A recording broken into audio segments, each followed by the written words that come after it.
তো বস good evening. এখন বসে আছি তোমার এয়ারপোর্টের এখানে পার্কিংয়ে, পুরনো পার্কিং। এখন বাজে হচ্ছে 5টা 15। তো মোটামুটি সকালবেলা বেরিয়েছি 11:30টার সময়। আজকে অনেক দিন পরে, মিনিমাম তোমার 2-3 না ওই 5-6 মাস পরে আজকে ইনড্রাইভ ইউজ করলাম।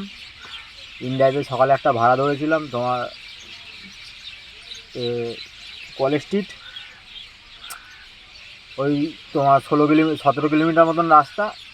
তোমার 556 টাকা বিল হয়েছিল।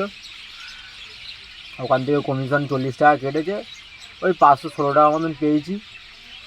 আর উবেরে তোমার ডিউটি করেছি তোমার 1100 টাকা মতন, 1160 টাকা মতন।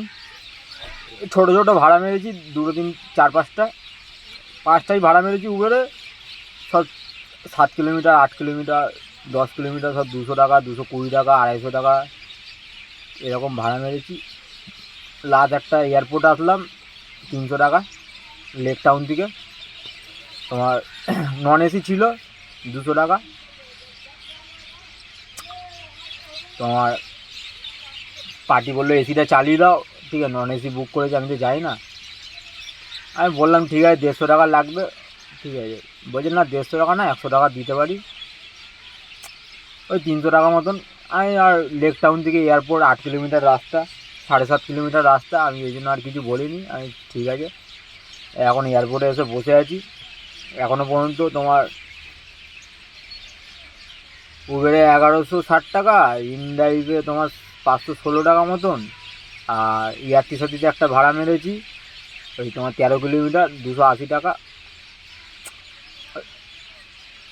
মোটামুটি 1900-2000 টাকা মতন হয়েছে।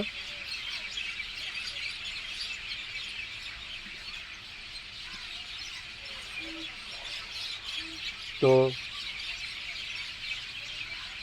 চলো দেখা যাক এখান থেকে এয়ারপোর্টে থেকে কোথায় কি ভাড়া ঢোকে। একজনের সাথে দেখা করবো বলে বসে আছি। একটা বন্ধু আসতে বললো 8 ঘন্টা দাঁড়াও, আমি 6টা 6:30টার মধ্যে ঢুকছি, 8 ঘন্টা 45 মিনিট।